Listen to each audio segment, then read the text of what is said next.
আমরা 15 কেজি স্কেলের ক্যালিব্রেশন পদ্ধতিটা জানবো যে কীভাবে করা যায়।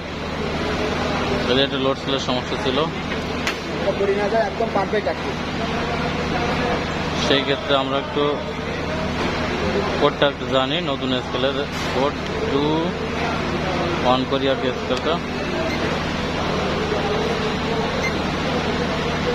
2069 টিয়ার 1 টিয়ার। যেহেতু আমরা 1 কেজিতে মাপবো, এই জন্য 1 কেজি দিয়ে তারপর হচ্ছে আমার টিয়ার।